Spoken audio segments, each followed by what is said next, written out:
Hello, my name is Whitney Jenneret, and this is my final presentation project for Business 343, Employee and Labor Relations.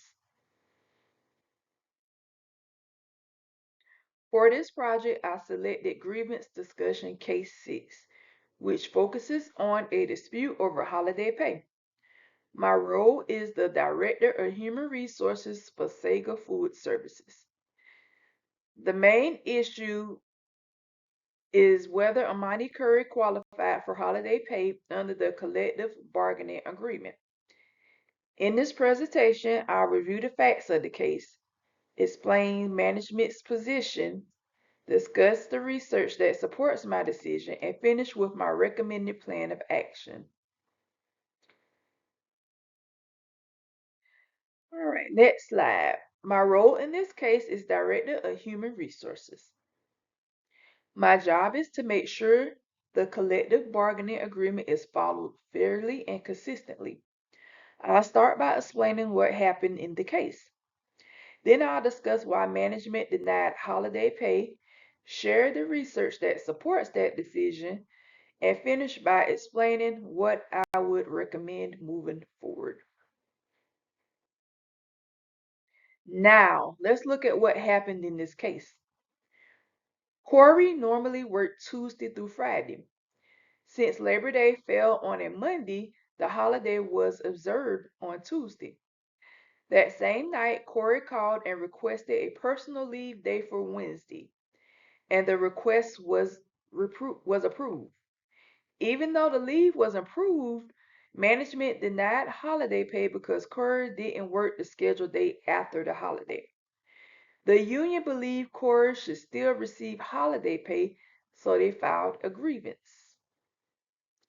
Move on to the next slide. Now, let's look at management's position. Management based its decision on the collective bargaining agreement. The contract says employees must work the schedule day before and day after the holiday to receive holiday pay.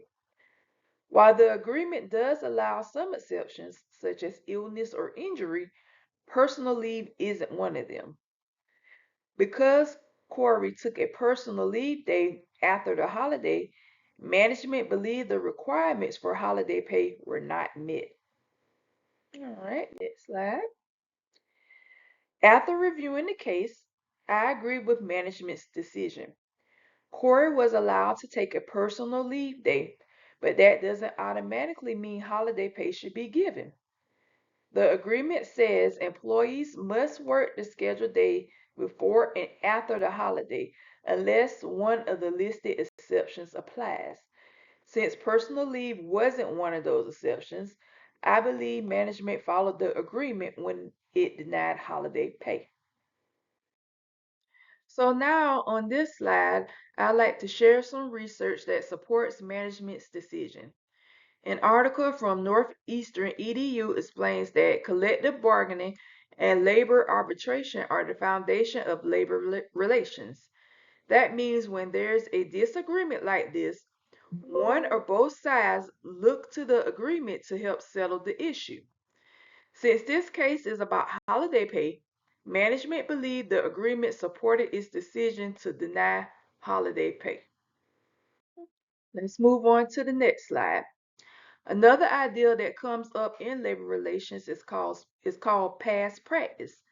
An article from the Michigan Law Review explains that past practice can play an important role when applying a collective bargaining agreement.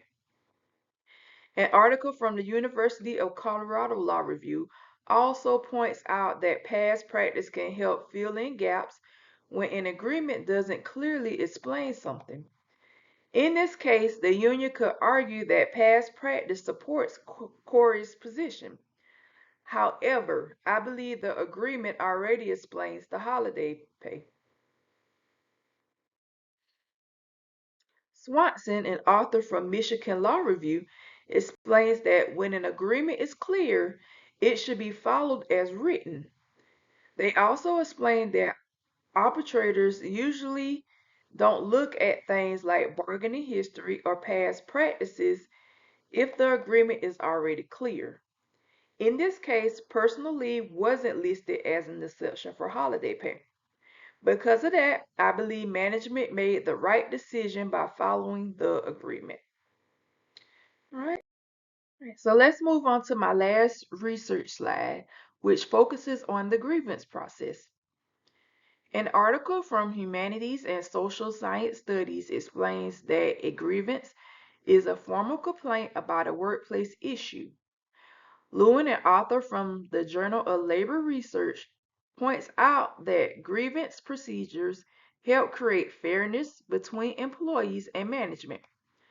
Our textbook also explains that disagreements over an agreement are a normal part of labor relations and that the grievance process is used to resolve those disputes.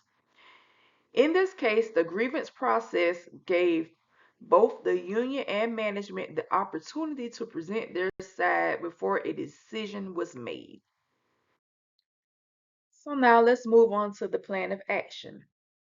If a management's decision is upheld, I will continue following the agreement and make sure it's applied the same way for everyone. I would also make sure employees understand the holiday pay rules so there is less confusion. Supervisors should be trained to apply the agreement fairly and consistently. If the union or management wants to change the holiday pay language, that should be discussed during future negotiations.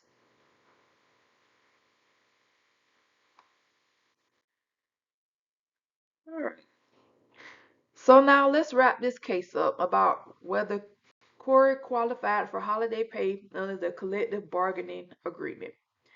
After reviewing the facts and the research, I believe management made the right decision.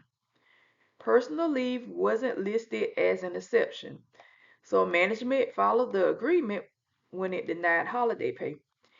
Even though the union disagreed, the grievance process gave both sides a fair chance to explain their position. Thank you for listening to my presentation.